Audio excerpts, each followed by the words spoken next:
අයිබෝන් සුදවසක් මේ දිනවල මුළු රටම කතා කරන ඇවන්ගාඩ් ආයතනය ගැන අද අපි සුභාර්ථී සාකච්ඡා මණ්ඩපයේ අවධානය යොමු කරන්න බලාපොරොත්තු වෙනවා.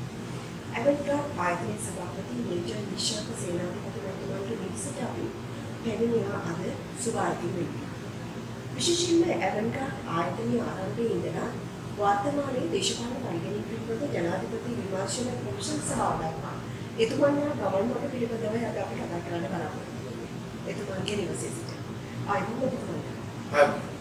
දැන් ඔබතුමන් මේ දවස්වල මොකද කරන්නේ? හැමදාම බණ්ඩාරනායක විද්‍යාපීඨ සමාජීය ශාලාවේ දේශපාලන පරිගණක පිළිබඳ පරීක්ෂණ කොමිසමට යනවා වෙනවද කොහොමද කරන්නේ? ඒවට යනවා ඊට පස්සේ මගේ නීතිඥයෝ නම් වෙලා ඒවට යන ඉස්සර දවසේ ලාස්ට් එක ගන්න ඩොකියුමන්ට්ස් එක තලිය කියලා ඇස්සිර ගන්නවා. මොකද මේ අවන්ගාඩ් මැරිටයිම් ව්‍යාපාරයේ රටවල් 57ක් සමග තමයි අපි රාජකාරී කරේ. ඒ කියන්නේ ලෝකෙ තියෙන විශිෂ්ටතම හමුදාවල් 10කින් ඉඳලා 10 වෙනකන් එක තමයි කඩොත් කරේ. උදාහරණයක් Navy Seals එතෙම ගත්තොත් එම SBS British Commandos-ලා SAS British Commandos-ලා Spetsnaz Russian Commandos-ලා Israel Mossad-ලා ඉන්න නිලධාරී ඊළඟට ගත්තොත් අපි SSG රෝයිකේ උකුමලක තුල තමයි මේ ව්‍යාපාරයේ සම්බන්ධ වෙලා. ඒ සියලු දේවත් එක්ක අන්තර්ජාතික පොතු සේවත් එක්ක කතා කරලා උදාහරණයක් වෙන්නේ කියන්න කැමති නැහැ. ගොඩක් වෙලා කතා කරන්න වෙනවා. ඇමරිකානු රාජ්‍ය දෙපාර්තමේන්තුවද මගේ ඔෆිස් එකට පැමිණිලා මගේ ඔෆිස් එකට මම අදවත් කියනවා. පැය 3මාරක් සාකච්ඡා කරලා මගේ එක්ක අවසන් දුන්නා. වගේ උදාහරණයක් අතත් මම ඉන්දියාවේ රෝත් සේවයෙන් මට කැදීමක් කරා. මොකද ඉන්දියානු සාගරයේ භාවනාවක් ගාඩක් පාත්තන ඒගොල්ලන්ගේ අවසරේ. ඒගොල්ලෝ මම 10 පාරක් ගිහලා ඒගොල්ලෝ ප්‍රසන්ටේෂන්ස් පහක් කරා. මේ සම්බන්ධව නීති අනුකූල භාවය.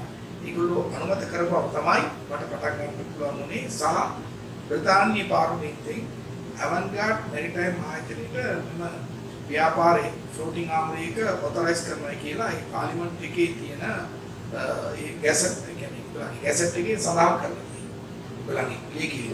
එහෙම ඇමරිකාව බ්‍රිතාන්‍ය නැත්නම් ඉන්දියාව කසේ රුසියාව වගේ රටවලින් අවසර දුන්නා තමයි මම මේක කරන්න පටන් ගත්තේ. ඊට ඉස්සෙල්ලා මේ ලංකාවේ කිසිම ආයතනයක්වත්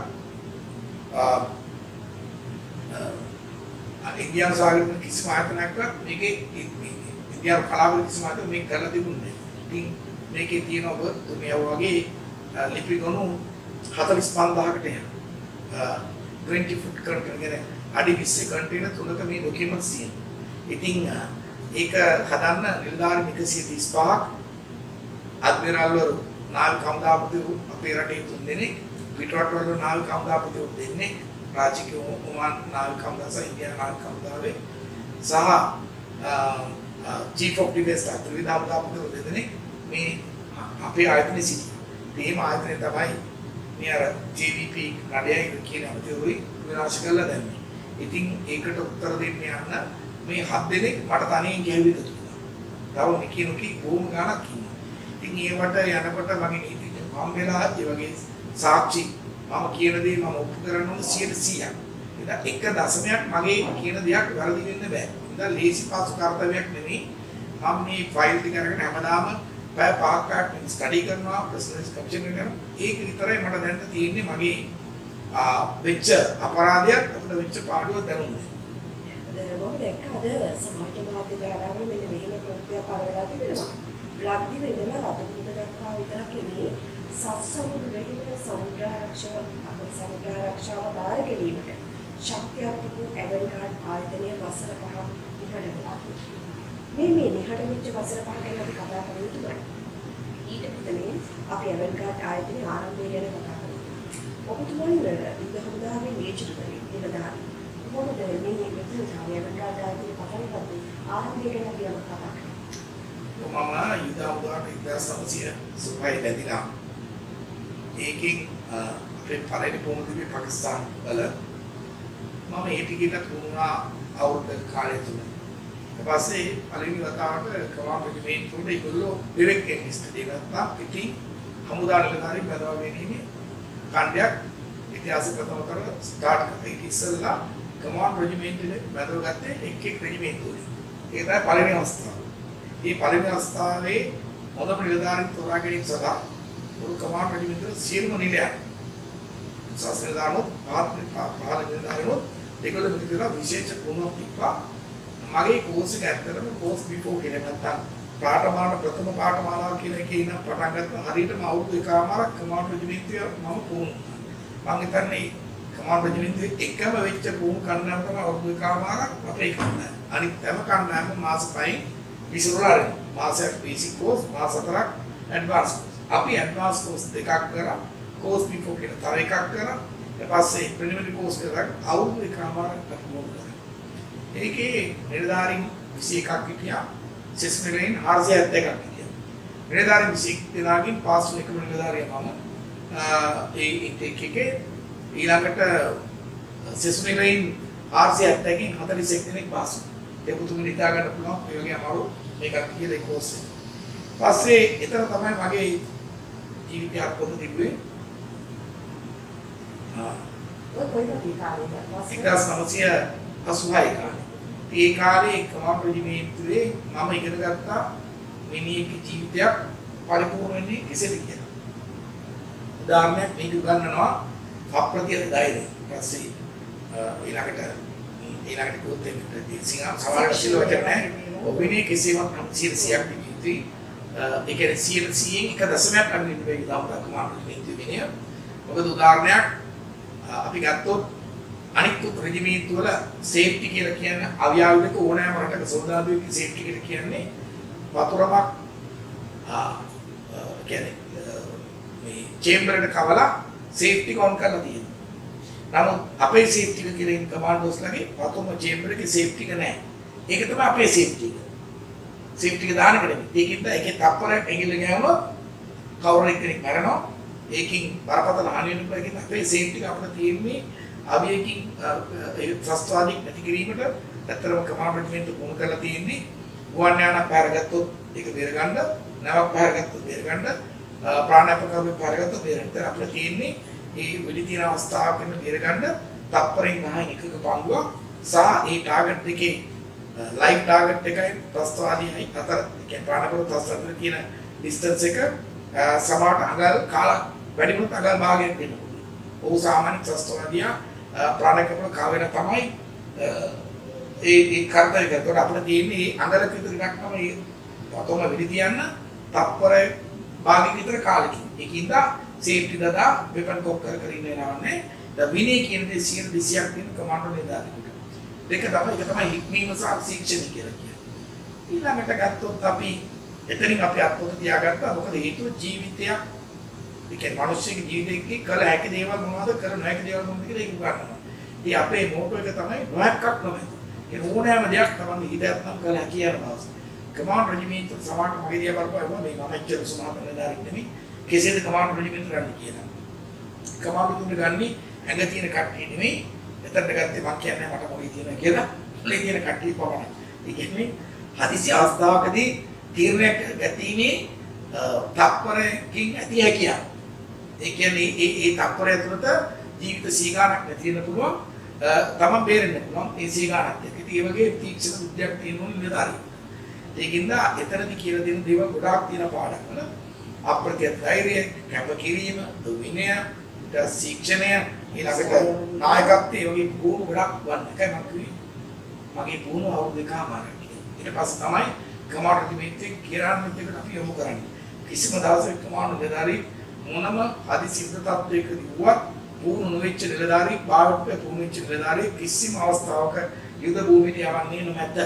ඒක අනිත් ලෝකේ වුණ කමුදාවක් හදිසි අවශ්‍යම අපි කළා කමාන්ඩ් නිලධාරී කිසිම අවස්ථාවක සොල්දාදුවෙක්වත් මොනම හේතුවක් මතවත් නොපුහුණු වෙච්ච කෙනෙක් කිසිම ටාස්ක් එකකට දෙන්නේ නැහැ. මොකද ඔහු සමහරට ඒ ටාස්ක් එක රටට වගේ යුතු කාරණයක්. නැත්නම් හමුදාවේ අභිමානයට වගේ යුතු කාරණයකින්ද ඒක තීරණාත්මක දෙයක්. ඒ වගේම කමාන්ඩ් රෙජිමෙන්ට්ුවේ තියෙන අපි ගත්තොත් තේම ජීවිත අවදානම් භාවයේ 100% කිසිම අවස්ථාවක කමාන්ඩ් රෙජිමෙන්ට්ුවේ තමන්ට දීපු වගකීමක් පැහැරගියේ නැහැ. එසේනම් අපි රාශිය වෙන්න පුළුවන්. නමුත් කමාන්ඩ් නිලධාරීන් අවශ්‍යතාවය තියෙන උද තියෙන සම්පූර්ණ බලය යුද හමුදාපතිවරයා කවුරු කාර්යද ඒ අපගේ විශේෂ පද තියෙනවා. එතකොට ඒකේ තියෙන රිස්ක් එක කැල්කියුලේට් කරපුවාම ඒකේ රිස්ක් එක beyond acceptance කියන්නේ පිළිගැනීමට බැරි තරම් උඩ පුළුවන් එම කාර්ය රිජෙක්ට් කරන්න නැත්නම් ප්‍රතික්ෂේප කරන්න. ඒක යුද හමුදාවේ කිසිම නිලධාරියෙකුට කරනවා වගේ දෙයක්. ඒක කමාන්ඩර් රජු ඔව් නමුත් කමාන්ඩර් රජුගේ තියෙනවා ඒක ප්‍රතික්ෂේප කළ හැකියි. මොකද ඌට එම කාර්යය ගැන දැන් ඌට එම කාර්යය ගැන උගන්වන්නට හමුදාවේ කිසිම කෙනෙකුට නැහැ. එතකොට දැන් ඔබතුමාගේ හමුදා ජීවිතයේ වසර කීයද? මම එක හරියටම අවුරුදු 12. 12. ඊට පස්සේ දැවන්කාට ආයතනය ගමන් නෑ මම අය හමුදා ජීවිතයේ අවසාන කාලේ නිවාඩු දෙනවා මාස 3ක්. ඒ මාස 3 මම මේක පටන් ගත්තා. ඒ පටන් ගත්ත ඉන්න ගමන් මම බැලුවා මමට එළියට ගිහිල්ලා මොකද්ද කරන්න පුළුවන්. ඇත්තටම මම හමුදාවෙන් යන්නේ කැමති නෑ. ඇයි හමුදාවෙන් යන්න එකපාරටම හමුදාවේ ලෝකයේ ශ්‍රේෂ්ඨතම ස්ථානයක්. නමුත් සමහර නිලධාරීන්ගේ දේශපාලන හේතුන් මත ඒගොල්ලෝ ගන්න ක්‍රියාකලාපයට මම අකමැති උදාහරණයක් මම හිටියේ ඉන්දියානු සාමර්ථ සාධක හමුදාවේ ප්‍රධානියා වූ ජෙනරල් ඒස්කල්කට්ගේ ප්‍රධාන ආරක්ෂක නිලධාරී ඒ වෙලාවේ. ඔහුට දීප ජීවිත අවදාන තමයි අංක 1 ලංකාවේ. මාව තමයි පත්තේ ඔහුගේ ජීවිත බේරක්ෂකගේ ජීවිත දෙපාරක් බේරගත්තා. ඔහු තමයි ඉන්දියානු සාමර්ථ සාධක හමුදාවේ නිලධාරී සහ දකුණු ඉන්දියා හමුදාවේ අනුදෙන නිලධාරියා. එතකොට මෙම නිලධාරියා එක්ක මම සිටිදී සමහර දේශපාලන එතකොට මම පර්සනල් බොඩි ගාඩ් එක උගක් කරලා මට මැතිවතුත් එක්ක එක සාකච්ඡාවනේ යන්න සිදුන උත්තම. ඔහුගේ අතරම කාමරේට අල්ලපු කාමරේ මට දීලා තිබෙනවා දින්න මගෙන් අවසරයක් නැතුව ඌට වතුර පුරක්වත් බීම තානවා. ඔව් ඒ වෙලාවේ මම හිතන්නේ රෑන්ක් එක ලෙෆ්ටිනන්ට් කියන අපේ ත්‍රිදාම්දාපති කෙනෙක් වගේ. එතකොට මම ඌට යස්තා ඔහුගේ කිසිම කෑමක් උඩ වතුර පුරක් මගේ අවසරයක් නැතුව මම බොන්න දුන්නේ නැහැ. මොකද ඒ ලට්ටින් ඌට ජීවිත කාලේ ඉතාමත් බලවත් විශේෂයෙන්ම ජීවිතකි. සහ එල්ඩීටි දෙකම තිබ්බා. ඒ අවස්ථාවක ජීවිත කියලා මේනේ පිටියේ උන අවතිලා තාක්ෂණට හොටලේ එකක් වැටුණා. ඒ අවස්ථාවේදී ඔව් මගෙන් මම උගේ ඉලාසිකේ දෙපාරක් ඒක හමුකන් දුන්නේ මොකද මේ අපේ රටවල කියන්නේ ඉන්දියාවට. එතකොට මට උන්ට ඇත්තනම පහර දෙන්න සිදුනා ඔය JPK නඩේ පරිණිම කුටි කෑම මේ කාලේදී. ඒක කියන්නේ බය නැතුව. එලා මට එකපාර දෙපාරක් තුන්වෙනි පාර වෙන්නේ සමහරගේ දෙපැත්තේ කොක්කලකට ඔඩි කුටි රෙඩියන් තිබුණා. මොකද ඌට යම් කිසි අතුරක් වුණා නම් අපේ මුළු ලංකාව වගේ කියන්නේ. ඒ අවස්ථාව මට තාම මතකයි ඒ අවස්ථාව. ඉතින් මේ නිලධාරියාගේ ප්‍රධාන ආරක්ෂක නිලධාරියෙක්දී අපි මේ අද මුදල කතා බහ වෙන යම් කිසි අවස්ථාවකදී මම රාජකාරී අතරතුරදී මට යන්න උනා මේ වන්නේ ක්‍රියාවලියකට. ඒදී මට අණ ලැබුණ ඔය වෙපන් 5000ක් දුන්නයි කියන්නේ. ඔගේ ප්‍රථම නිලධාරියා තමයි මට එක්ක නදීම නිලධාරියා ජීවිතුන් අතර රැඳින්න මම ඒක මතක් කරන්න කැමති. මම ඒක ප්‍රතික්ෂේප කළා. ඒක ප්‍රධාන කාරණා මට බලපං. මොකද මගේ සහෝදර නිලධාරී වෙදිකාල වැරදි.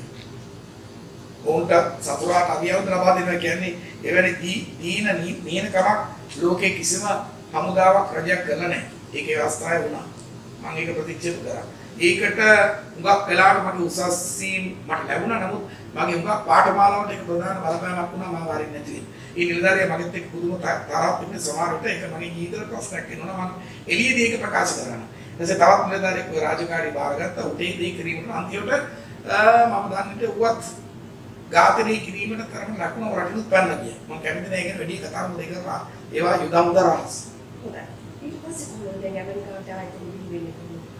එතන ඉන්න ගමන් මම බැලුවා ඊට පස්සේ මට දන්න රාජකාරී තමයි ආරක්ෂක. මම කොහොමද මගේ ජීවිතය වැඩගස්ස ගන්න කියලා. ඉතින් මම ඇවිල්ලා මේ ගාඩ් ඉස්සලා හමුදාවෙන් මේ මාස 3ක කාලය තුළත මම ගාඩ් කෙනෙක් විදිහට අදගෙන රාජකාරී මම කම්පැනි වැදුනා. සිකියුරිටි කම්පැනිට මම මේ හමුදාව විතර මම නිවාඩු වෙන කාලේ මම ගාඩ් කෙනෙක් විදිහට මා සුමාන දෙයක් විතර වැඩ කරා.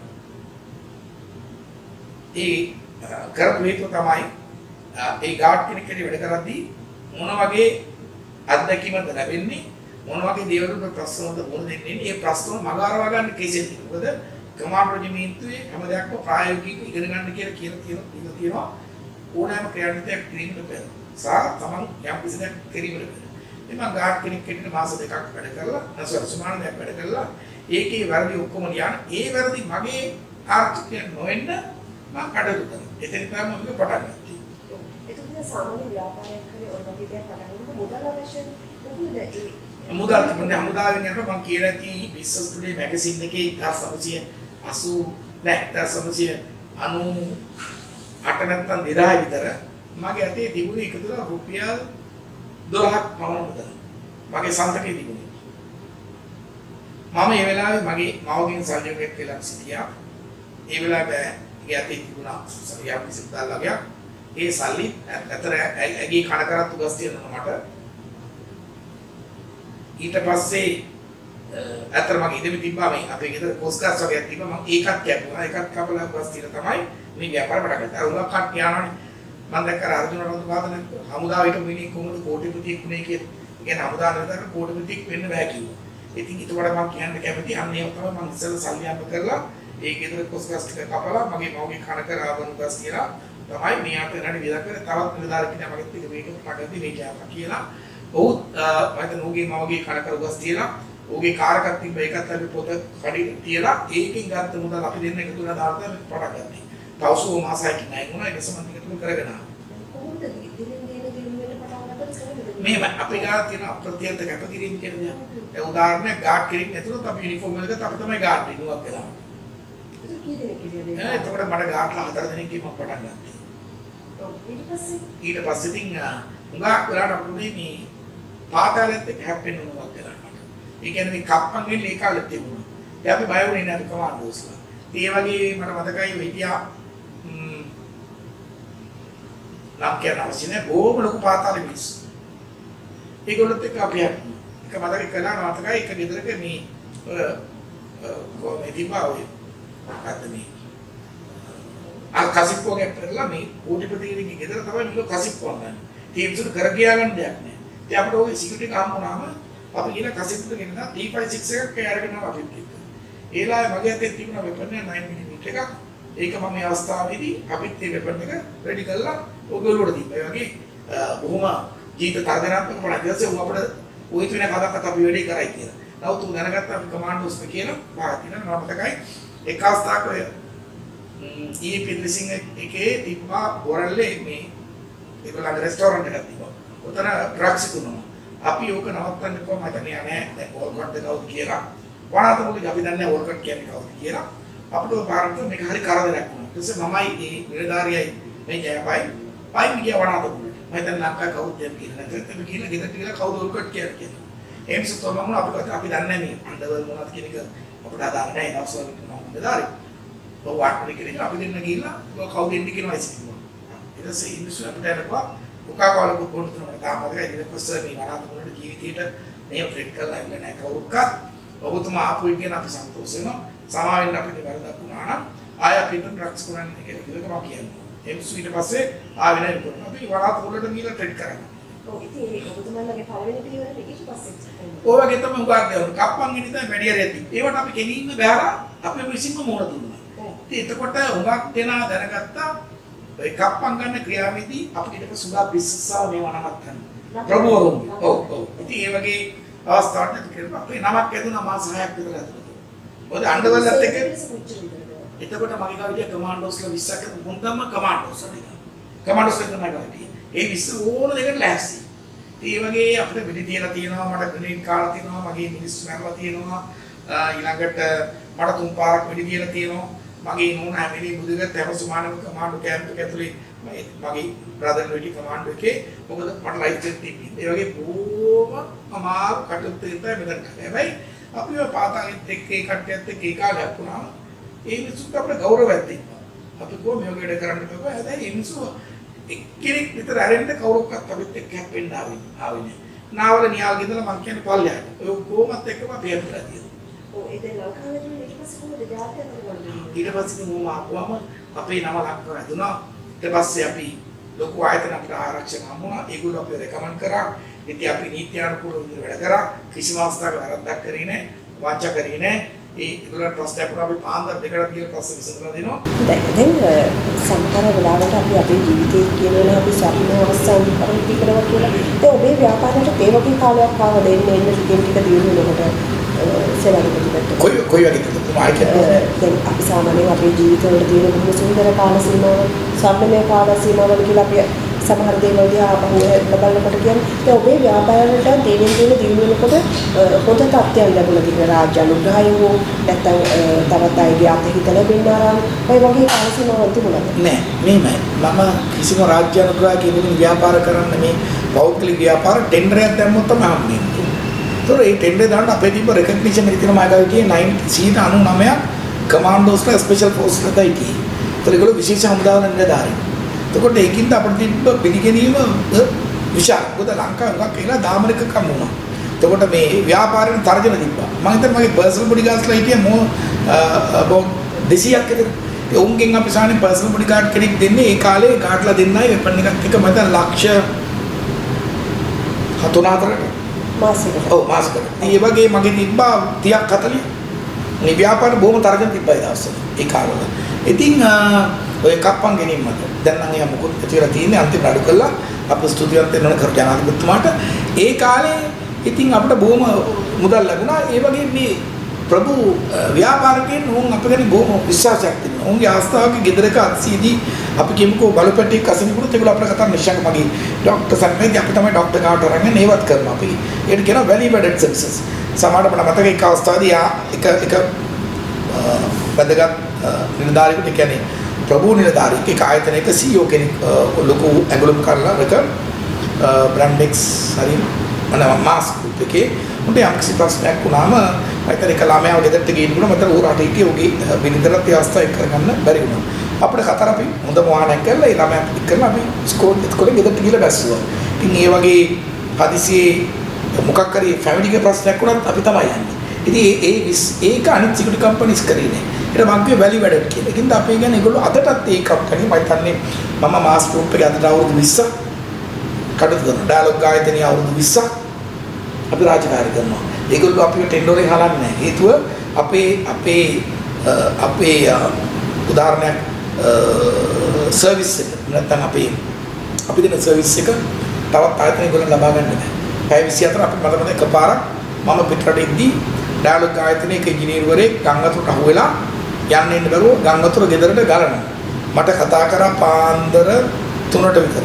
ඒක මාත්මේ ඒගොල්ලන් සීන් ඔෆිසර් කෙනෙක් නිශ්ශංක අපිට ගෙන මෙයා බේර ගන්න පුළුවන්ද මම ටක් ගන්න මයිකව තිබ්බා ලෑන්ඩ් රෝඩ් එකේ එක කපි ජෙට් ස්කී එකක් ගැට ගහගෙන පිටිපස්සේ ලක් කරගෙන රත්නපුරයට ගිහිල්ලා ඉතින් මයිකව තාම ෆොටෝග්‍රාෆ් තියෙනවා අපි ඒතර ගෙදරින් කාලෙක විතර වතුර දාලා අපි ජෙට් ස්කී මයිකව වෙන ස්පෙෂල් ෆෝස් කන්ට්‍රි ට්‍රේන් කරපු අපි ජෙට් ස්කී එකෙන් ක්‍රොස් කරලා ඒ ගෙදරට ගිහලා බේරගෙන ආවා ඉතින් ඒවට ඒගොල්ලෝ එවුව එතකොට මුදල කීයද කියලා දැන් අපි දුවා ඒ වගේ අවස්ථාවක කාට හරි අනතුරක් වුණාම අපි ගොල්ලන් සල්ලි ගත්තේ නැහැ. ඒක අපි කරපුවම ඇත්තටම ඒ විශ්වාසය කරගාව තියෙනවා. ඒක කතාරේ පාන්දර දෙකට මම හිටියේ ජර්මනි. 7 වෙනකොට මම ටාස්ක් එක කරලා ඉවරයි. ඒ වගේ දෙයක් මේ රටේ ත්‍රිවිධ හමුදාවට පස්සේ කරන්න පුළුවන් අපිට විතරයි. ත්‍රිවිධ හමුදාසම ඉක්වල් කරන්න පුළුවන් අපිට විතරයි. ඒ තියෙන හැමදේම ස්පෙෂල් බෝට්ස්, ජෙට් ස්කීස් ඒ ඔක්කොම හදිසියෙ එකපාරක් මට මතකයි ඩයලොග් ආයතනය ගේ කෙනෙක් මයිතන්නේ නාන්න කියලා එක ඔව් අලින්ද මයිතන්නේ වතුර වලකට වැටලා ඔහුගේ ජීවිතේ නැති වුණා ගොඩ ගන්න බැරි වුණා. අපි තමයි එලා නේවි එකයි ඩයිවර්ස්ලා ඔක්කොම කන්ටැක්ට් කරලා ඒට ගිහිල්ලා ස්පෙෂල් ෆ්ලෑෂ් ලයිට්ස් ගෙනල්ලා කරලා මම රෑ එක වෙනකොට ඒ මල මුත දෙක අපි ගොඩ ගත්තා. ඉතින් ඒවට ඒගොල්ලෝ අහන අපෙන් ගාන කියලා අපි කරන සතයක්වත් නැත. ඔය වගේ මුගක් කම්පැනි වලට ප්‍රශ්න ඇති වුණාම පෞද්ගලික දේවල් වලට ඒ වගේ දේවල් වලට අපි මුදල් අය කරන්නේ.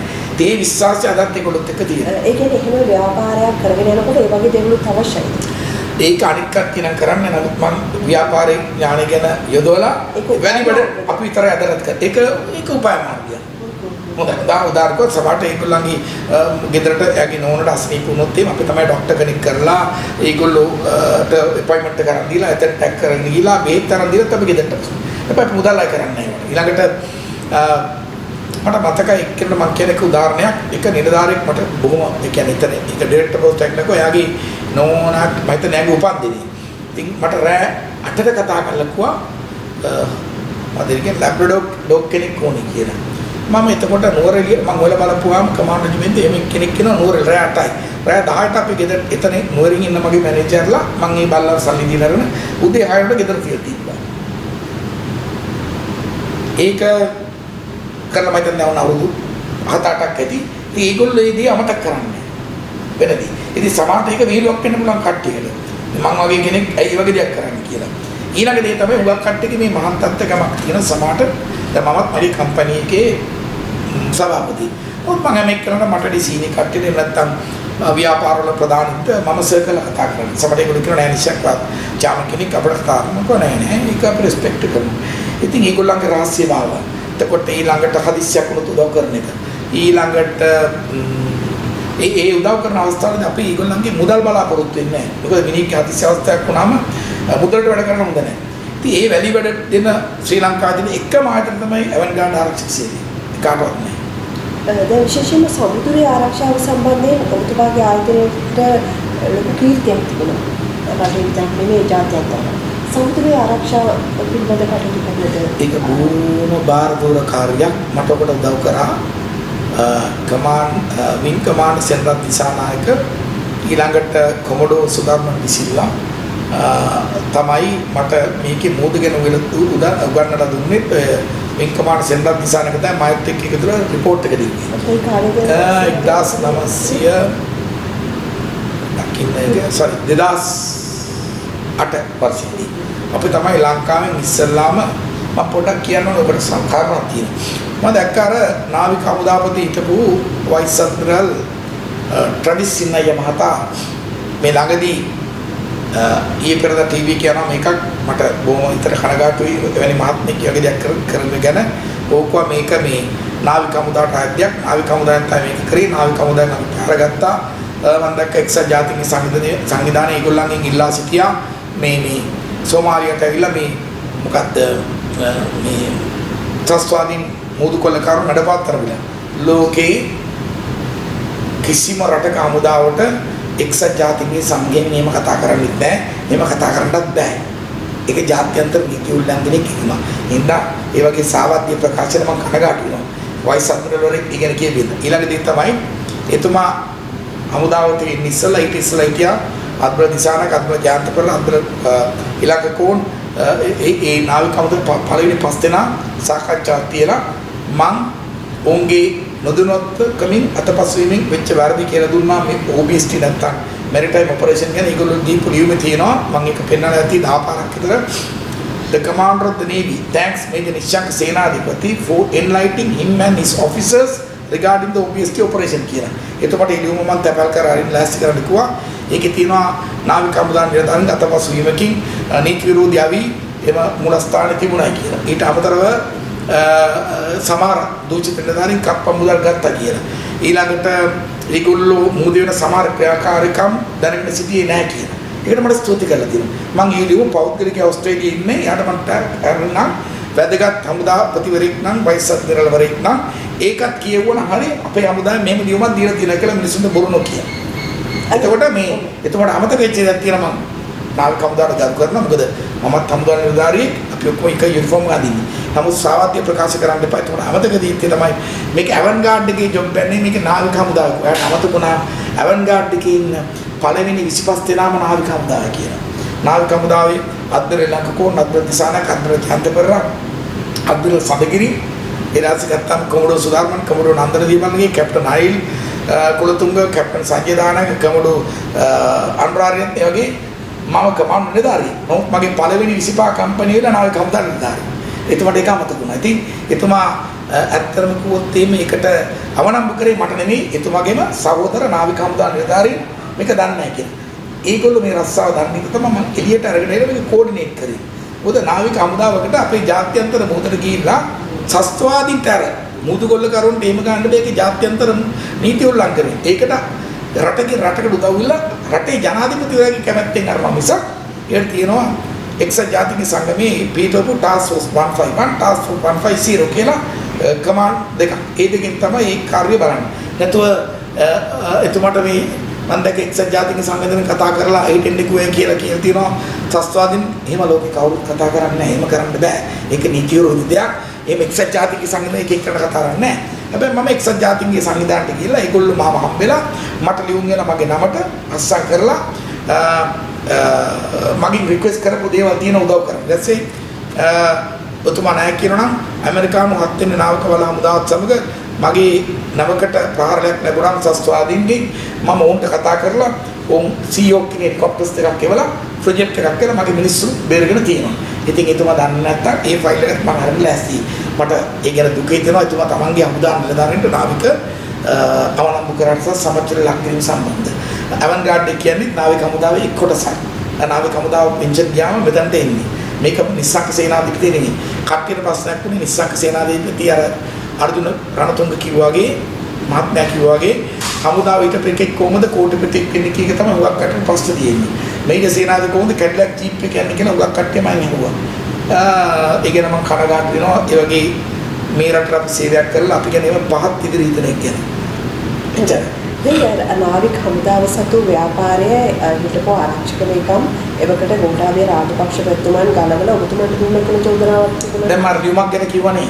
ඒ වගේ ලියුමක් ආරක්ෂක ලේකම්තුමාට ඉදිරිපත් කරපුවාන් පස්සේ ආරක්ෂක ලේකම්තුමා ගත යුතු පිරිවර අර වයිස් අධිපතිවරල් ට්‍රැවිස් සිනියාගේ මං අහනවා ඔබතුමා ආරක්ෂක ලේකම් නම් නාවික හමුදාවේ ලිඛිත ප්‍රකාශ කරපුවාන් පස්සේ නීති විරෝධී අවි අප විසින් එම ඒජන්තුරුන්ට ශ්‍රී ලංකා රජයේ අවසරය ඇතු මුද්‍රා ඇතු ලබා දී ඇති බව පිළිගන්නවා කිව්වන් පස්සේ මොකද්ද කරන්න කියලා නීති විරෝධී අවියක් නිකුත් කරපුවම ලංකාවේ පිටරටකට මොකක්ද වෙන්නේ කියලා මම හිතන්නේ එතුමා නීතිය ගැන හදාරන්න වෙනවා. අර ලියුම මම එතුමාට අරින්නම් සහ ඔවුන් මට ස්තුති කරලා තියෙනවා. ඔවුන්ට මේ ව්‍යාපාරය ගැන දැනුම් ඉගෙනුවට සහ ඔවුන් එකේ විශේෂයෙන් සඳහන් කරලා තියෙනවා ඒවකට හිටපු ගරු නාවික හමුදාපතිවරයා මෙන්න මෙහෙම. Though the Sri Lanka Navy make large sum of money from this operation, but the national security and the national security and the honor of the navy is important than the money කියලා ලියලා තියෙනවා. කියන්නේ මුදලට වැඩිය නාවික හමුදාවේ ගෞරවය ශ්‍රී ලංකාවේ ආරක්ෂක තත්ත්වය ස්වරිභාවයත් ඔවුන් අගය කරන එක ඒ ලියුම එතුමා අස්සම් කරලා ඒ නිලධාරීන් 5 දෙනෙක් අද්දුරල් ජානකරම් අද්දුරල් සෝමතර දිසාරක මහත්මයා අද්දුරල් රොසයිරෝ අද්දුරල් ඉලංගකෝන් එකේ ඉඳලා 10 වෙනකන් මේ මීටි ඒගොල්ලන්ගේ නමක් දාලා අස්සම් කරලා තියෙනවා. ඒක බලන්න කියලා කියන මම ප්‍රැක්ටිස් කරනවා මහත්මයාට තමන්ගේ නාවික හමුදාව ලෙට් ඩවුන් කරන්න නැතුව එතුමා ආරක්ෂක ලේකම්වරයා කියනවා ඔය ලියුම එතකොට ආවම මොකක්ද ගන්නෙ තවත් එක නාවික හමුදාවට කරගෙන යන්න දෙනවද? එහෙම නැත්නම් ඒ කරගෙන රත්තරන්කට වාර දීලා මට ඇඩ්මිනිස්ට්‍රේෂන් කරන්න කියලා නාවික හමුදාවට කිව්වා. ඒ නැවේට ආරක්ෂක සපයන්න සහ මූතර ගෙනින වෙපන්සුත් ගොඩට ගෙන එකත් නාවික හමුදාවට ඒ දෙපරින්දම කරගෙන යන්න කියලා ඒගොල්ලෝ ලබ ආදායමෙන් 7.5ක් අඩු නොකර මට ගෙවන්න කියලා ඒ හා සමාන ආදායම ආණ්ඩුවටත් ගෙවන්න කියලා නාවික හමුදාව 2009 ජූලි ඉඳලා 2012 සැප්තැම්බර් ඔක්තෝබර් වෙනකන් උපයා තිබ්බේ මිලියන 1836යි මම 2012 ඉඳලා 2014 අවුරුදු දෙකක් ඇතුළත ගෙවලා තිබ්බා මිලියන 4100ක් ඒ වගේ 100 ගුණයක් වැඩිපුර රත්නාංකයකටයි නාවික හමුදාව. ඉතින් කොහොමද කියන්නේ මම රටේ මුදල් මංකොල්ල කෑවා. ඒතකොට නාවික හමුදාවට ලැබිච්ච ව්‍යාපාරක මේ කියන්නේ කවුරුනේ අර පච්චරණවක කියලා ගල්ලෙන බිඳලා අර සිංහ ගල්ලෙන් දෙන්දොරටලා ගල්ලෙන බිඳලා සිංහ එක්කෙනෙක් ඉන්නේ. අපි දැක්ක අර පොඩි ඉවල් පැටියෙක්. එයා තමයි ඔක කියන්නේ. මොකද එයා මගෙන් කප්පන් ගිල්ල මන් දුන්නේ ඒක මං වීඩියෝ ක්ලිප් එකේ දැම්ම කතාවක් ටීවී එකේ. එයා මගෙන් ඉස්සෙල්ලා ලක්ෂ 35ක් ගත්ත අර සිවුර ඇඳගෙන ගිය කාලයක් තිබ්බන රහත් වෙන්න ඕන මෙන්න කියලා. අපිත් හිතුවා මෙන්න රහත් එක ඉඳලා අපි ඉතින් ඒක ගත් එකත් මයිකව තියෙනවා රෙකෝඩ් කරලා. දෙකම දාන්න පුළුවන්. ඒ අය ඔය අර්ජුන රණතුංග මහත්මයා මේ ව්‍යාපාරේ කඩා ගැනීමට කමාන්ඩ් අඩ්මිරල් වෑත්තා කියලා නාවික හමුදාවේ නිලධාරියෙක් එක්ක ඒ කාලේ පවර් ප්ලාන්ට් එකක් දුවන දෙන්න ඒ ජොයින් වෙච්චා. එයා තමයි කිව්වේ මේක ගත්තොත් හොඳ ගාණක් කියලා. එයා මේක කඩා ගන්න උත්සාහ කරේ. ඊට පස්සේ බ්ලූ ඕෂන් කියලා කම්පැනියක් කරා රාජිත් සේනාරත්න ආරක්ෂක අමාත්‍යාංශය ඉල්ලා තිබ්බා මේ අවස්ථාව එයාට දෙන්න කියලා. ඕක තමයි ප්‍රශ්නේ. මම ආදපු ව්‍යාපාරයේ මේ විශ්‍රාමගේ නිලධාරීත් එක්ක එකතු වෙලා ඒගොල්ලන්ට කප්පන් නොදීසා ඒගොල්ලන්ට හදන්න නොදීම සම්බන්ධයෙන් තමයි. ලැජ්ජ වෙන්න ඕනේ තමන්ගේ මමගේ නම කියලා දිවුරන්න පුළුවන් නම් චම්පික මගෙන් සල්ලි ලියුවේ නැහැ කියලා මිලියන 10ක් මං කියනවා එන්න කියලා ටීවී එකට මම ඔප්පු කරලා පෙන්නන්න. එතකොට මේගොල්ලෝ මේ රටේ මේ ඔය කියපු කට්ටිය දැන් මේ රටේ ඉන්න ප්‍රධාන ව්‍යවසාය කරන මේ රටේ බිස්නස්මන්ලා ඒගොල්ලන්ට ඉන්න ලොකු බිස්නස්මන්ලා. මොකද දන්නවද? ඒගොල්ලෝ කප්පන් ගැනීම සඳහා බිස්නස් කරන්න දන්නවා. අපි ඒක දන්නේ නැහැ. අපි දන්නේ මහන්සියෙන් අම්බ කරන්න. ඒගොල්ලෝ දන්නේ මහන්සියෙන් අම්බ කරන මිනිසුන්ගේ නොදැන්න කප්පන් ගන්න ඒගොල්ලෝ එක්ස්පර්ට්ස්ලා. ඒ නොලෙජ් එක අපිට නැහැ. මම මේ වගේ දේවල් කරන්නත් අකමැතියි. ඒක ඔබතුමාට තර්ජනය කළාද ඒ අය කප්පන් වලට ඒකනේ මට ගහන්න ගත්තේ දුන්නේ නැති ඉන්න. මොකද මම කැමති නැහැ කප්පන් දෙන්න. මිනිහෙකුට අසනීපයක් වුණොත් උදව් කරන්න. ඒක වෙනම කතාවක්. ඒක මගේ කැමැත්තෙන් කරන්නේ. යම් කිසි මම ඒකනේ කිව්වේ චම්පික 2008 2010 දී ඔක්කොම ඇඳුවානේ. අර ඇඳීමේ කලාවේ පිකාසෝ කියන මේ කවුද? චිත්‍රකලා පිකාසෝ අපි දන්නවා පියා කියන පිකාසෝ ඒ වගේ තමයි මේ ඇඳීමේ කලාවේ පිකාසෝ. මෙයා අර සිවුරක් ඇඳගෙන කණ්ණාඩි දාගෙන තට්ටේ ගාලා සිල් රෙද්දක් දාන්න අපි හිතුවා රහත් වෙන්න ඕනේ මේ කියලා. ඒ කාලෙත් මම බැයි මම කැමැත්තෙන් දුන්නේ. ඒක යාගේ යාළුවෝ ඔප්පු කරන්න තියෙනවා 35. ඊට පස්සේ ලක්ෂ 100ක් කෝටි. එයාට උදව් කරන්න කියලා මං කෝ ඔබතුමා මහින්ද රාජපක්ෂ මහත්මයාට විරුද්ධව ඡන්දිල්ලන්නේ ඒකෙන් තමයි සල්ලි දෙන්න බෑ. හැබැයි පෙරදිලා ආවොත් එහෙම මං කීයක් කර දෙන්න ජීවත් වෙන්න කියලා. ඒකට තමයි මගෙත් එක තරහ. දැන් මේ දවස්වල අපි එතුමා කරපු වංචා සහගත වැඩ එම ආයතනයේ තිබිද්දී එම ආයතනයේ මුදල් වෙන එක ආයතන දීලා feasibility report කරලා අර ගිලෙන කඩයක් ඇදුවේ අර කිඹුලාවල ඇලේ අන්න ඒකට වියදම් කරපු මුදල ඊට බස් ස්ටෑන්ඩ් එක ගන්න හොරකම් කරපු මුදල ඒවා අපි ඉල්ලලා තියෙනවා right to information act එකේ ඒවා අපි දැන් ඉදිරියේදී ඉදිරිපත් කරනවා තව සුමානයක් ඇතුළත අලසා දූෂණ කොමිෂන් සභාවට අදාළ කරනවා ඉන්ක්වයරි කරන්න කියලා. දැන් ඔය 2015 වෙනකොට ඔබේ ආයතනයේ සේවක ප්‍රමාණය කොහොමද? කොහොම මං හිතන්නේ සේරම හිටියා 4900ක් විතර මැරිටයිම් එකේ. මොදරගේ කට්ටිය යන්නේ කට්ටිය ඊට එයා සමාන ගාන ඇවන් ගාඩ් එකේ ඔක්කොමත් එක 8000ක් විතර ඔක්කොම දැන් නැති වෙලා තියෙන්නේ. දැන් ඉන්නේ අපිට 3000 ගානක් විතර ඉන්නේ දැන්. ඒ අයට ඔබතුමන් වැඩි වැඩි කිව්වා. කොහොමද ඒ? ඒ මම ඔබතුමාට දැන් ඔබතුමනි කිව්වා මේ ක්‍රියාන්විතයේදී අපි charge කරන ඩොලර්ස් වලින්. උදාහරණයක් මම ෆිෂින් ට්‍රෝලර් බිස්නස් කියලා එකක් ලංකාවට ගෙනාවා. අදටත් ඒක අට කරන වෙන කවුරුත් කරන්නේ මමයි ලංකාවට ඉස්සරහ ගෙනාවේ. ඒකෙන් මම හිතන ඩොලර් මිලියන 70ක් විතර අපි හම්බ කරලා තිබුණා. නෑ වැඩි 80ක් විතර අපි අදටත් එකකින් හම්බ කරනවා. මේලත් 93ක් මගේ මොහොතේ තියෙනවා. ඒක අපිට රැස්සක් කරලා තියෙන වෙන කාටවත් කරන්න බෑ. සෝමාලියේ මොහොතේ අපි බෞද්ධ යාත්‍රා මාළු අල්ලන ට්‍රෝලර්ස් වල අපි ආරක්ෂා වෙනවා. ඉතින් මේකේ මේ පටන් ගැනීමේදී අපි charge කරා මේක නැවකට 3 දිනක් දාන ඩොලර් 12000. ඒකෙන් 115ක් රජයට ගෙවුවා. ආදායම. ඊළඟට අපි මේක ලක්ෂ 2.5 ගණන් පඩි ගෙවුවා. ඉතින් මට කියන්න බෑ ඒක. නමුත් මේ කරපු ජරා ජීර්ණ වැඩෙන් මේ චම්පික පාටි අර්ජුන මේ මිනිමරුණලක් කියන ජීවිත කියන ඒගොල්ලෝ කරපු එකකින් අද ඩොලර් 3000ට රැකියාව කරනවා. තිතා ගන්න පුළුවන්. ඒත් මම කළා රුපියල් ලක්ෂයක් ගෙවනවා. ටෙලිෆෝන් සීලා තියෙනවා. ඒගොල්ලන් සුබසාධන කටයුතු ඔක්කොම අපි කරගෙන යනවා. මේ කල්ලිය මේ රට ලැබෙන්න තියෙන ආදායම නැති කරා. තව එකක් මම කියන්නම්. අර නාවික හමුදාව කරගෙන ව්‍යාපාර අපි ගත්තා එක්කනේ. අපි අර නාවික හමුදාව කරේ ඒ ව්‍යාපාර ඩොලර් 1000කට ඉන්න මම කිව්වේ මිලියන 1730 කිලෝ හම්බ කරේ කියලා. අපි අරගෙන ඉදා රෑම අපි ඩොලර් 3500ක එක් වාරයක් සඳහා අභියෝග බාර දීලා. අපේ අවුරුදු 2015 දී පාරගත්ත පවවදා උඩ දින අද්මිරාල් රවින්ද්‍ර විජේකුමාර මහත්මයා මේක අඩු කරා ඩොලර් 1500කින්. අන්න රජයට පාඩු කිරීම. එම පාඩු කිරීමෙන් මාසකට පාඩු වෙච්ච ප්‍රමාණය මේ අවුරුදු පාට ප්‍රමාණය ඩොලර් ඒගොල්ලෝ ඔපරේෂන් 24000ක් කරයි කියලා ඔය සම්බන්ධ 1524,000 කියලා කියන ඩොලර් මිලියන 36ක්. පාඩුව මම හිතන්නේ මිලියන 6000ක්. ඒකට මම දාලා තියෙන අල්ලසා දූෂණ කමිටුවෙන් දැන් මාස 3 ඉස්සර මේ සම්බන්ධ පරීක්ෂණයක් පවත්වන්න තාම නම් පැවැත්වුවේ නෑ. මම හිතන්නේ එතනත් කට්ටිය ඉන්නවා ඒගොල්ලෝ අල්ලගත්ත. ඒ පරීක්ෂණ අන්න ඒක තමයි රජයට පාඩු කිරීම. අපි නෙමෙයි. දැන් 2015 පොල්භාගය වෙනකොට දැන් ජනවාරි 8 වෙනිදා හපල් රජයපත් වුණානේ. ඉන්පස්සේ ඔබේ ව්‍යාපාරයට සිද්ධ කළ බලපෑම මොනවද? හැබැයි ඉතින් ගරු මෛත්‍රීපාල සිරිසේන මැතිතුමා 2015 2019 වෙනකම් අවුරුදු පාට මේක අස්සක් කරා.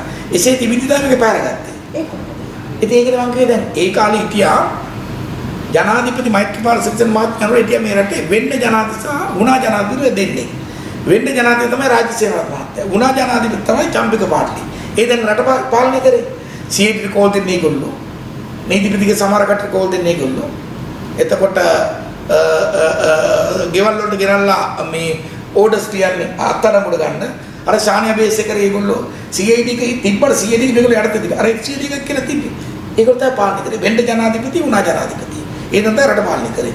ඒක මට කතා කළා මෛත්‍රීපාල සක්සන මහත්මයා ගෙදරට නාවික හමුදාපති පියාද සිල්ලා මහත්මයාගේ ආරක්ෂක ලේකම් මෙහෙම්සිරි ප්‍රාන්තේ මගේ නිලධාරීන් 5 දෙනෙක් ඉස්සරහට මගෙන් සමාජිකව නිශ්චංග සේනාධිපති මහත්මයා මට වෙච්ච දේ සමාවෙන්න මාව බිත්තුවට හේතු කර මේ ජරා දේශන දේශපාලඥයෝ එලා මට කරගන්න දෙයක් තිබුණේ නැහැ මට සමාවෙන්න වෙච්ච අපරාධෙ කියලා එතුමා ආයිලිමක් ගැවුවා නැවත වතාවක් මේ ගාලුපාවෙන් අපිට ලබා දීමට ලියුමකුත් ගාලා තමයි ගියේ ඒ ලියුම ගාවෙන් පස්සේ ඉතින් නීතියේ සමහර CADගේ සමහර කට්ටිය මතන චාණ්‍යම්බියෝ තමයි අපි අත්තරංගුඩ ගන්න ලියුමක් ගෙවුවා දවස් දෙකකට පස්සේ ඒ ලියුම එළියට ඇවිල්ලා සෝ ඒ කේස් එකත් යට ගියා බය නැතුව බය වෙලා ඒගොල්ලෝ ඊට පස්සේ යට ගියා ඒ ලියුම මයිකව තාම තියෙනවා ඉන්නතුන සේවකයන් කොපමණ ප්‍රමාණයක සේවය ලැබීමක් උත්මලයක් ඒ 4900 මම ඔන්න මයිකවෙන් දැන් 100ක් විතර අර ඔක්කොම ගෙදර ගියා දැන් ඒ අයට ඉන්පස්සේ මොකක්ද උනේ ඒ මිනිස්සු කතා කරපු දේවල් කියලා තියෙන කෝලුයි ටෙලිෆෝන් කෝලුයි මම ඔබතුමී ඉදිරිපත් කරොත් එහෙම මම හිතන්නේ මේ කතාව ඔබතුමී නවත්තනවා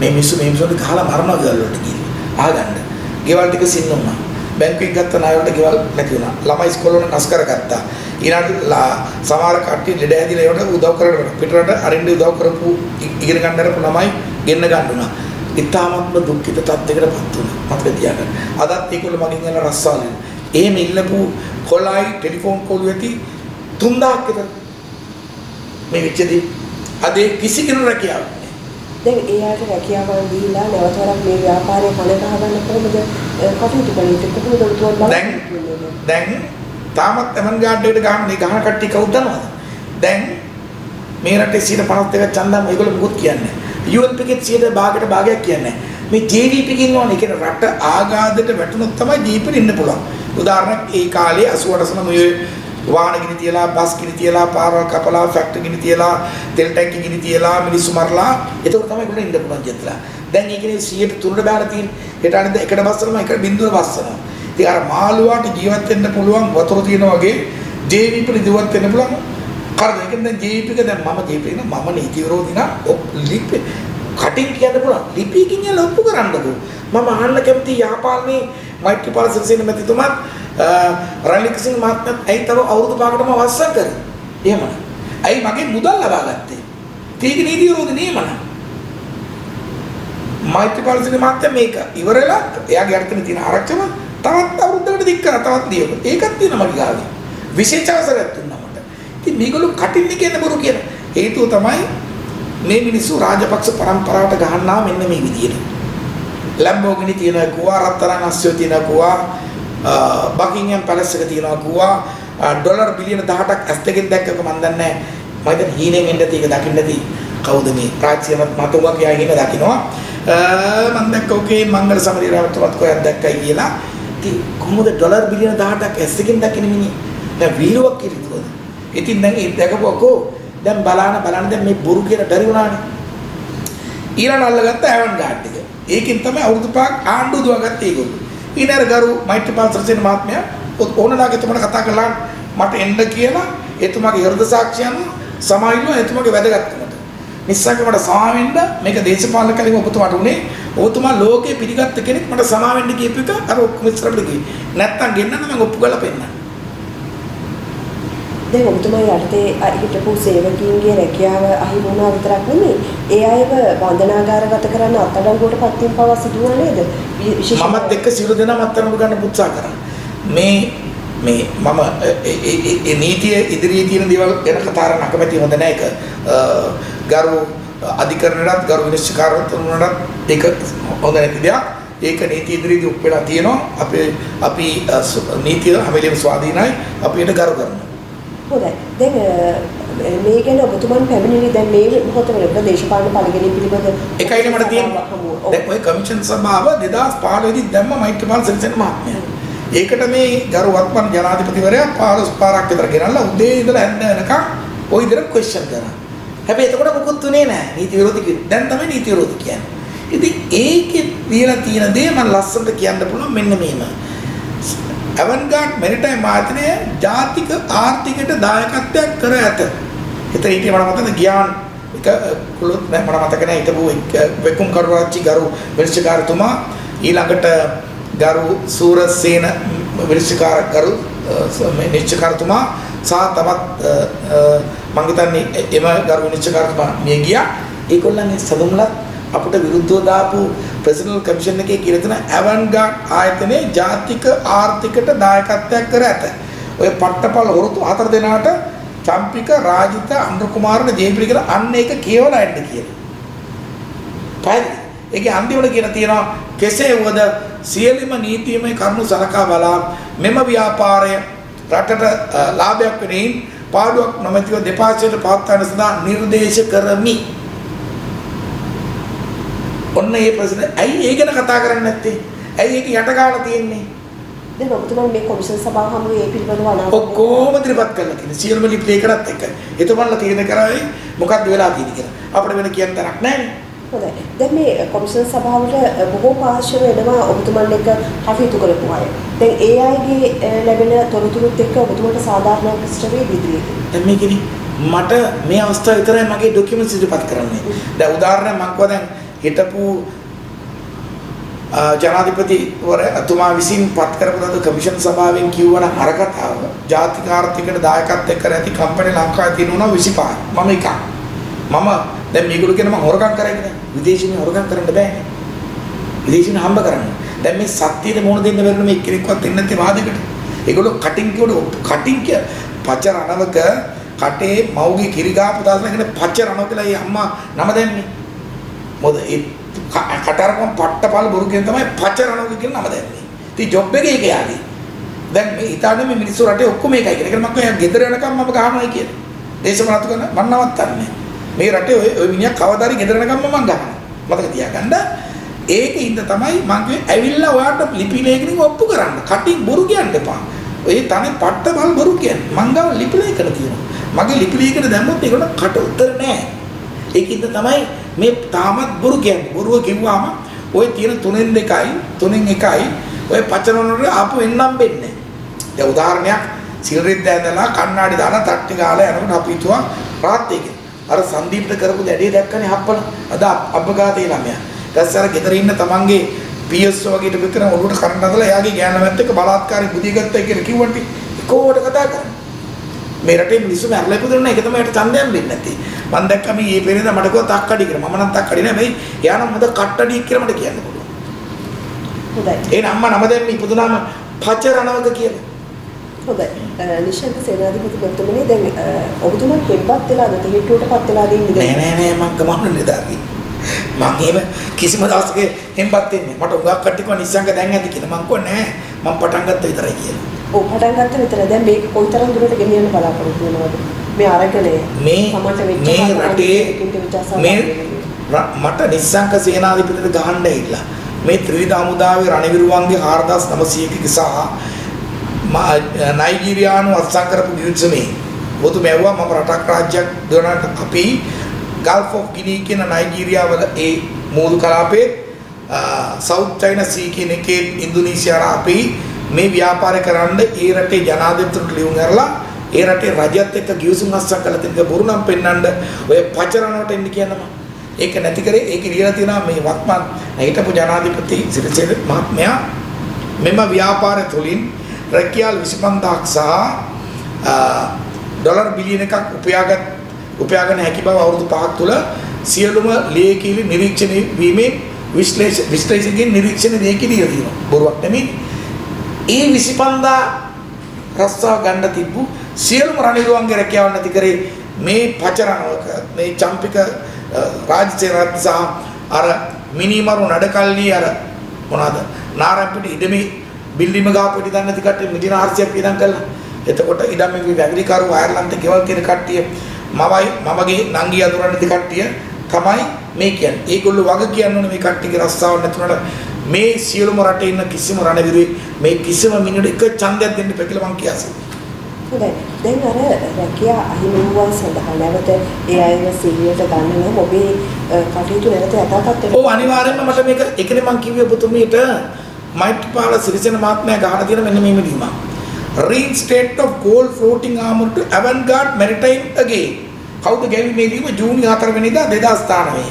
ඇයි ලියන්නේ? මම වැරදිද?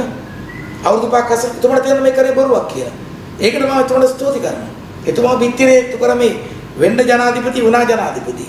වෙන්න ජනාධිපති හිටියේ කවුද රාජ්‍ය සේනාරත්න වුණා ජනාධිපති හිටියේ පචරණවක. බලන්න චෙක් කළා ඒ දෙන්න පිටිරේත්තු කරා එයාට කරගන්න දැන් තුනේ. ඉතින් ඒක උනේ නැත්තම් මට මේ ඇවන්ගාඩ්මන්ට් එකේ ගිය අවුරුද්ද හම්බෙලා ඒක හම්බුණා නම් මේ දාපු අපිට කියපු බොරු අවලාද නැති වෙනවා. ඒකෙන් තමයි අපි අරස් කරන්නේ. ඒගොල්ලෝ කටයුතු සම්පාදනය කරේ. තේලිමයි ගාව තියෙනවා. එතකොට අපිට ඕක ලැබුණාම අපි ලෝකයාම පිළිගත්තා. මම ඔබතුමීට කිව්වා එංගලන්තයේ ගැසට් එකේ පාර්ලිමේන්තු එකේ ලියලා තියෙනවා avantgarde maritime company maintain the maneuver is authorized by the British government to keep the British sea marshal weapons on board. තාම මොකද්ද කියන්නේ? තාම මොකද්ද? ඉන්දියානු අද්මිරාල් වරේ ලංකාවට එලා කියලා තියෙනවා this is the only floating armory in the world with 100% rules nowhere else in the world කියලා ඇමරිකානු තානාපති ඉස්සර අපිට අද්මිරල් අතෝගේ නමතන ඉන්දියානු අද්මිරල් නාවික හමුදාවේ ලෝක ප්‍රධානතම හතරවෙනි නාවික හමුදාවේ අද්මිරල් ජෝසි ලංකාවට කියපු වීඩියෝ ක්ලිප් එක දෙනවා. තව මොකක්ද?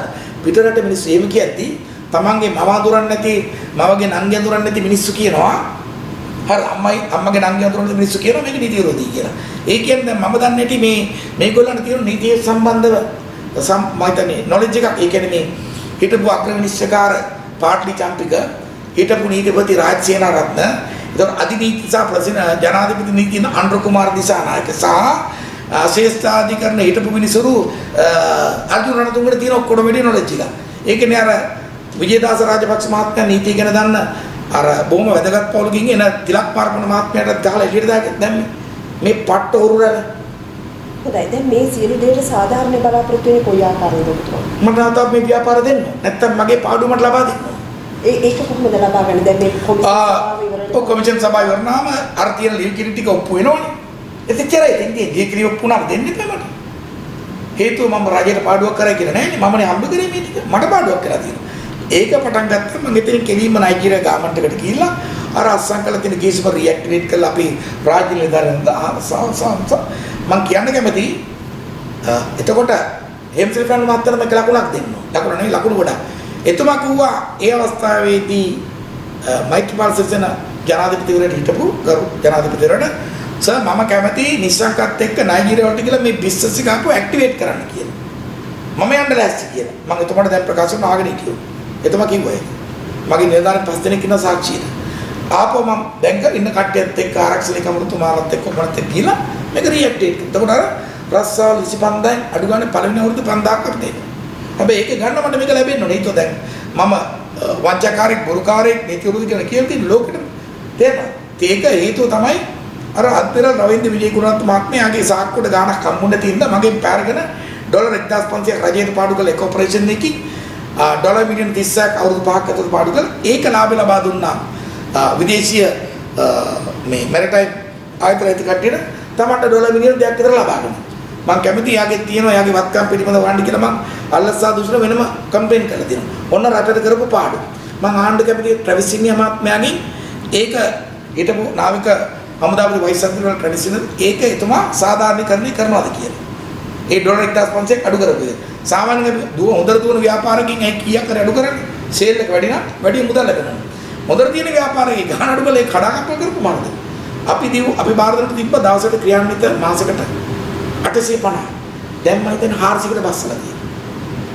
දැන් ඔබතුමාට සාධාරණයක් වෙනවා වගේම ඔබතුමාගේ ව්‍යාපාරයේ වගේම ඔබතුමාගේ කටයුතු එක්ක හිටපු සේවක පිරිසට වෙච්ච අසාධාරණ වෙනුවෙන් ඒ අයට එරෙහිව කටයුතු කළා වෙනුවෙන් නීති ක්‍රියාත්මක කරන්න තමයි. අන්න එක තමයි මම මේ පස්සේ දුවන්නේ කට්ටිය. මේ කට්ටිය හිරේ යන එක තමයි මම කොහොමද උත්සාහ කරන්නේ. මම නෙමෙයි නීතිය හරි. ඒගොල්ලන්ගේ මම ධර්මදලක්. මම ඔබතුමිය ඇහුවා මේ මොකද කරන්න කියලා රස්සන දෙනවා. මම මේකේ මිලියන 2800 මගේ පාඩු ඉල්ලලා තියෙනවා.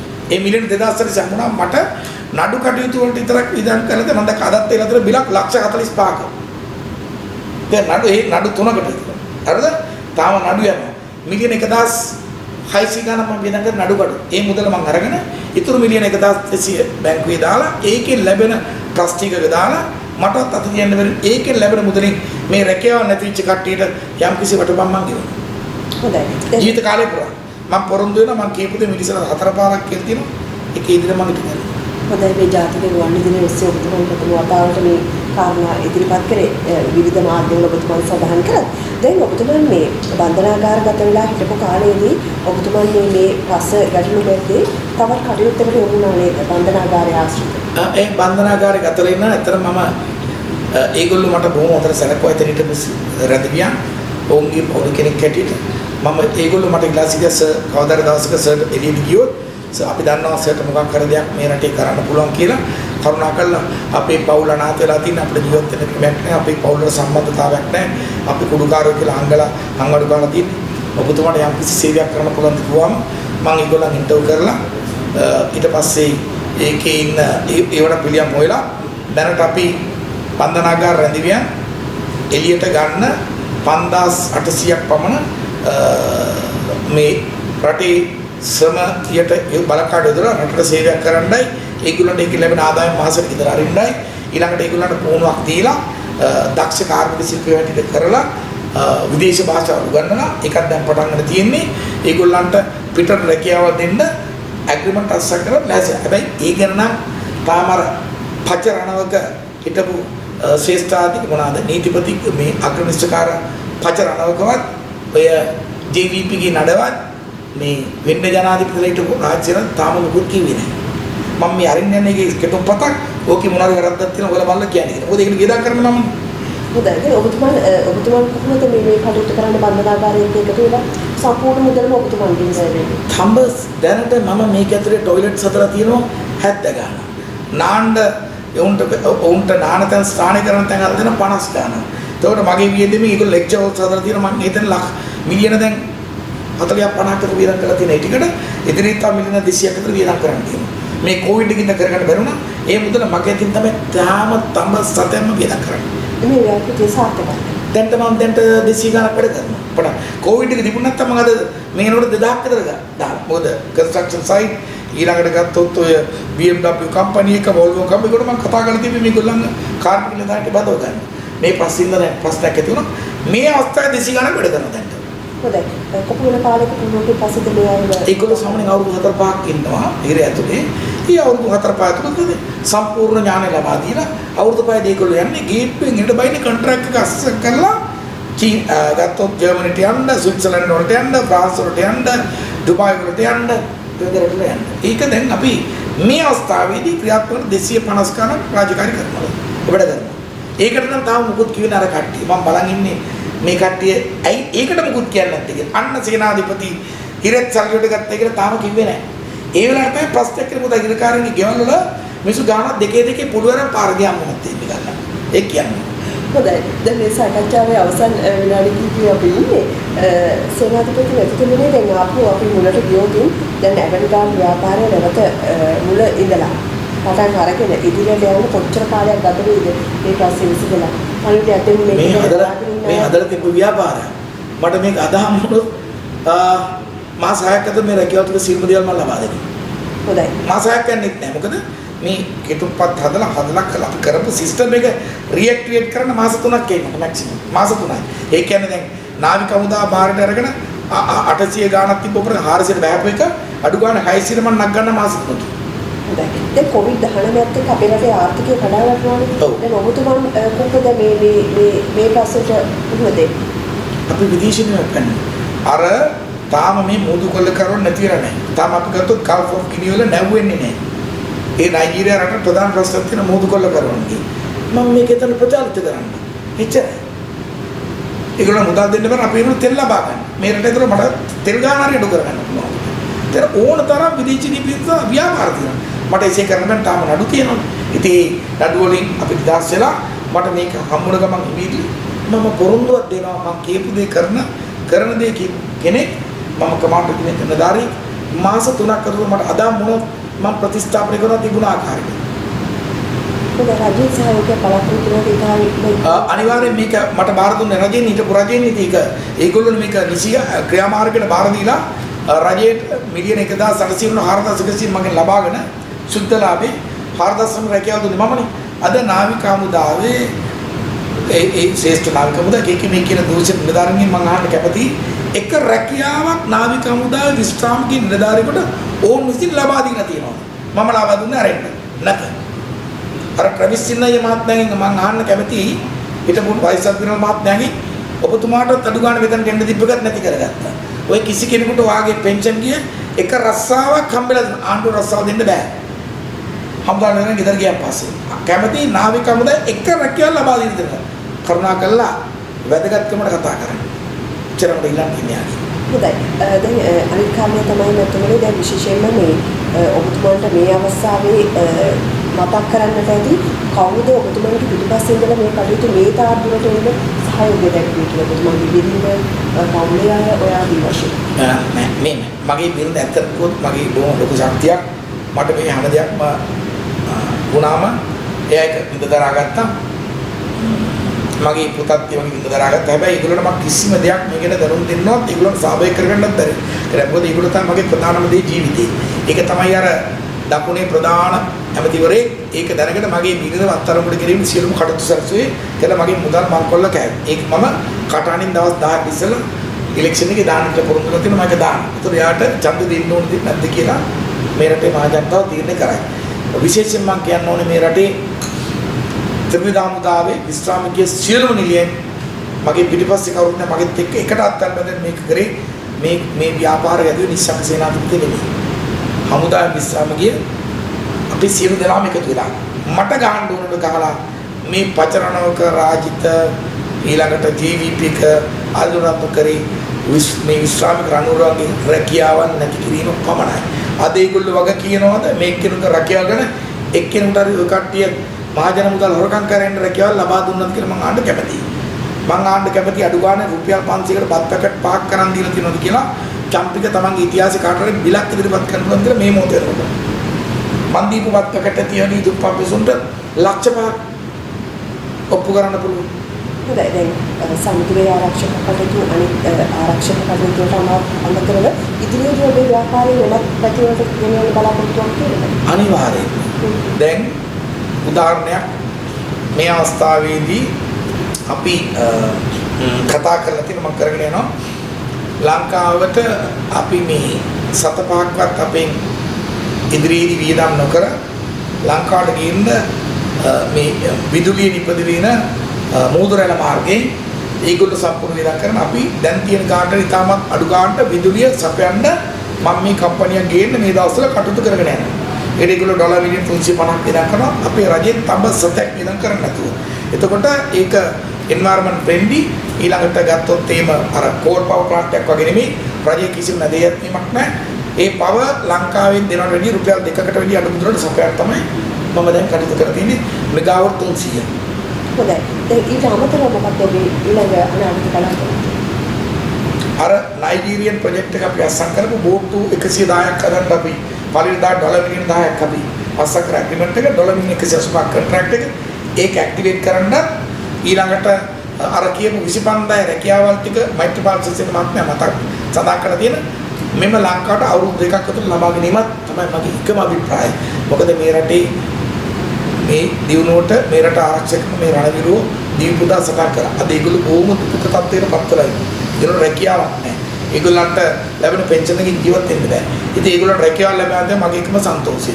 මේ වෙලාවේ අත්තර මට මුදල් අවශ්‍ය නැහැ. මට තියෙන දේවලුත් එක්ක මම වැඩ කරන්න ඕනේ. මම ඒක නැවතුත් ඕන දෙයක් කිරීමේ ශක්තියක් නැති වෙනවා. ඒකත් අපි ඔක්කොම එකතු වෙලා මේ රට විදේශෙන් ගෙනල්ලා මේ රට දිනු කරලා තමයි මගේ එකම බලාපොරොත්තු ඊට අමතරව අපිට ලැබිලා තියෙන කොන්ට්‍රැක්ට් එකක් කතා කරන්න ප්‍රධාන රටක විද්‍යාවක් තියෙනවා අපිට එන්න කියලා තියෙන දෙපාරක් ආරාධනය කරා මම ලියුම් ඉදිරිපත් කරා ගියා දුන්නේ නැහැ. ඒ රටේ මේ යුද්ධේ නවත්තලා උන්ට උදව් කරන එකටත් 15000ක් විතර අපි කියන්නේ ලිබියා කියන රටට මට ඉන්විටේෂන් එකක් කරලා මම පෙන්නන්න අපි මේ දවස්වල සැලසුම් කරගෙන යනවා. හොඳයි. දැන් ඔබතුමාට ව්‍යාපාරයේ සාමාන්‍යයෙන් විවිධ රජයන් මාර්ගවලට ව්‍යාපාර වලට බලපෑම් කරනවා. විශේෂයෙන් ඔබතුමා. දැන් ඒ සුරක්ෂිතතාවය ගැන මේ වෙලාවේ ඔබ අපිසි අපි ආයෙ මාරු වෙන්න දෙන්නේ අවුරුදු 15ක් විතර යනකම්. ඒක කියන්න ඕනේ. ඒකින්ද තමයි ඒ මාරු කරපු ආණ්ඩුව අවුරුදු 5ක මාණ්ඩු කරලා මේ ඡන්දයෙන් ගෙදර යන්න යන්නේ මේ රටේ මහ ජනතාව. ඉතින් ඒ ක්‍රියාකලාප නවත්තන්න ඕනේ. කිසිම මම කියන්නේ කිසිම ව්‍යාපාරයකට අපේ මේ දැන් ඉන්න වර්තමාන රජයත් කිසිම ව්‍යාපාරයකට ඇඟිලි ගහන්න එපා. මම හිතන්නේ කවදාවත් දරුවත් ජනාධිපතිවරයා එසේ කරයි කියලා. එතුමා එහෙම කර දෙයක් නෙමෙයි. එතුමාගේ කාලෙදී මට මතකයි ඔය 10 ගමකට දුන්න කොන්ට්‍රැක්ට් එකක් මහත්මයාට ඩොලර් රුපියල් මිලියන 750කට දුකුයිද. ඒකට මම දන්න උගත් දෙනෙක් කෑ ගැහුවා. එතුමා කිව්වා නෑ එයා දක්ෂයාට දෙන්න එයාගේ ගාන අඩුයි කියලා. එතුමා ඒ වගේ කෙනෙක්. එතුමා කිසි කෙනෙකුට අත තියන්නේ නෑ. මම හිතන්නේ මේ රජය එහෙම කරයි කියලා. ඔක උනේ UNP රජයක් නෙමෙයි. ඔක ඉතින් මෝඩ දකතීරු නරිනලා චම්පිකයි රාජිකයි අර්ජුනයි මේ JP නඩයයි අනුන්ගේ ව්‍යාපාරුන් කප්පම් ගැනීම. ඒක තමයි කරන්නේ. ඉතින් මේ වගේ දේවල් කරලා ඒගොල්ලෝ පාර්ලිමේන්තුවේ යන්න එපා කියලා මා ජනතාවෙන් මම ඉල්ලා සිටිනවා. හොඳයි. දැන් ඉදිරියේදී ඔබතුමන් බලාපොරොත්තු වෙන ඉතාම ඉක්මනින් කඩිනු නීති ක්‍රියාත්මක වෙයි කියලා ඔබතුමන් අපහසුතාවයට පත් කළා වෙන්නේ. විශ්වාසයක් තිබෙනවද? මම හිතන්නේ ඒගොල්ලෝම දැම්ම නේද ස්පෙෂල් හයි කෝට්ස් වගේ නේද? ඒගොල්ලෝ මේකට අරන් ගියාම හරි. දැන් පේනවනේ එක්කම ඇවිල්ලා තියෙනවා අර ඩ්‍රයිවර් මාරු කරලා මොකද්ද? කුටපට ගියා මට කියන මං ඉරේ අරින්න යනවා. මමද නීතිමය රට. මම නෙමෙයි. ගරු මයිතන නීතිපති දෙපාර්තමේන්තුව තියෙන කල අධිනීති අධිචෝදනා කුඩු කරන්නේ. මොකද ඒක ඇවිල්ලා අධිකරණයට අධිකරණ බොරු මුසාවාද පැවසීම එතකොට ඒ පොලිසියට ඒ කරුණ යට ගැසීම ඒක කුමන්ත්‍රණයක් මයිතන ඒක ක්‍රිමිනල් චාර්ජ් එක. ඒකට වඩා උත්තර හම්බි. ඒක අනිත්. හොඳයි. ඊළඟට මේ රාජිතකේවත් පොලිමේනවා මේ අර එයාගේ තියෙන අර ජප්නවල හදන්න දීලා මේ මොකක්ද කියන්නේ වරක් හදන්න දීලා feasibility study කර එකක් මිලියන 100 ගානක ඒක අපි දැන් අදින් ලෑස්ති කරලා තියෙනවා. මේ මහජන දෙක්කෝ විතර වරය දුන්නේ තුට්ටු දෙකට. ඒ ඔක්කොම අපි ගේනවා බ්‍රයිබරි කමිෂන් එකට. ඒ ඔක්කොම යට ගහලා තියෙනවා. මම දන්නේ අර උපුල් ජයසූරිය කිරිටේ බියෝගේ චාමන් එයාත් ඒ කප්පම් අරගෙන එයාට තියනවා කියලා මට ආරංචි. තාම දන්නේ මේ මොකක් කරේ විමර්ශන තියනවා කියලා අලස්සා දූෂණකි. ඒවත් අපි ඉදිරියට ඇදලා ගන්නවා. ඒගොල්ලෝ අපිට කරාවගේ අපිත් ඒව ඇදලා ගන්නවා. දැන් අලස්සා දූෂණ කොමිෂන් සභාවෙම අපේ කියන සමහර වෙලාවට චෝදනා තියෙනවා. මම දන්නේ මම නම් කම්පේන් 10ක් විතර තාමත් එකට නම් කතා කරේ නැහැ. හැබැයි මගේ එකට නම් ඒ කියන්නේ මේ දාන්න ඉස්සෙල්ලා තමයි මට කෝල් කරේ එන්න කියලා. මම දැන් කණික් කට මම 10ක් දාලා තර එකරුණත් කතා කරලා නැහැ. දැන් අනිත් කොමිෂන් සභාවත් ඒ වගේම ක්‍රියාත්මක වෙයිද? මොකද හිතන්නේ දැන් විශේෂම ජනාධිපති විමර්ශන කොමිෂන් ඒ කොමිෂන් සභාව නම් හරියට හැබැයි ඉතින් මෛත්‍රීපාල මහත්තයා කාලේ දාපු කොමිෂන් හරියට ක්‍රියා කරලා මරම් දීලා තියෙනවා. මේ නැතුවතාවක් ඒක ප්‍රයෝගික කරගන්න පුළුවන් ඔය අපි එකට ඉදිරිපත් කළා තියෙනවා. ඒක නේද ජාතික ආර්ථික දායකත්වයක් කර ඇත. ඊළඟට ලියලා තියෙනවා මේ නීතිමය කරුණු සලකා බලා නැවතත් මේ ස්ථාපනය අපි නිර්දේශ කරමු. තා මොකක්ද? හොඳයි. එහෙනම් අවසාන වශයෙන් අපේ රටේ ජාතික ආර්ථිකයට අපේ ජනතාවට ඔබතුමන් කියන කණුවේ මොකක්ද සහ ජාතික ආර්ථිකයෙන් ඉදිරියට ඉටු කරන්න බලාපොරොත්තු වෙනවා. දේශපාලනඥයින් ව්‍යාපාරවලට හැලි ගන්න එපා. මොන ආණ්ඩුව ඒක තමයි ප්‍රධාන වැරදිදී. උන් ආරක්ෂා කරන්න. අර ජාතික ආර්ථිකයට සවි බලයක් කර ඇති කියලා මට කිව්වම අරන් ආණ්ඩුවම ආරක්ෂා කරන්න ඕන. මම රටවල් 57ක මේ ශ්‍රී ලංකාවේ නම අරන් ගියා. මම නෙමෙයි මේ රටේ හිටපු හමුදා විශ්වාමික නිලධාරී. මගේ එකම අභිප්‍රාය උනේ ලෝකෙට අඳුන්වලා දෙන්න අපි ඉස්සර තියනවා චීන යුද කලාව කියලා. කියන්නේ සුන් සු කියන චීන සෙන්පතිය විසින් චීන යුද කලාව Art of War of China ඒකළු අපි මම දැන් කරන්නේ Art of War ශ්‍රී ලංකාව ඉන්ට්‍රොඩියුස් කරලා දෙන්න වර්ල්ඩ් එකට. මොකද ලෝකෙ තියෙන ත්‍රස්තවාදයේ මාධ්‍ය කරපු එකම රට අපි. අතිබාහිර ත්‍රස්තවාදයකින්ද ඒක පිළිගත්තෙන් තමයි නයිජිරියානු රජය මගෙත් එක්ක අස්සම් කරලා තියෙන ඇග්‍රීමන්ට් එකක්. ඔවුන්ගේ ත්‍රිවිධ හමුදාව පුහුණු කරන්න ලෝකේ එකම රට අපි විසින් පුහුණු කරන්න ඒගොල්ලෝ ඇග්‍රීමන්ට් එක අස්සම් කරලා තියෙනවා. ඒ රටේ හමුදාව 2,80,000 ගන්න. මම ගාවල් ලොයිකිරි තියෙනවා. මේක නැති කරේ මේ මෝඩ දේශපාලන අඥාන දේශපාලන හතර දෙනා. හොඳයි. එහෙනම් මේ ආයත නිසි පිළිතුරු ලැබෙයි. මා ජනතාවගෙන් හම්බෙයි. හොඳයි. එහෙනම් පොලිස් සේවය ඔබතුමාගේ වටිනා කාලේ ජාතික ගුවන් විදුලියේ නිලධාරීන් කරා විශාල සේනාධිපතිතුමා. බොහොම ස්තුතියි.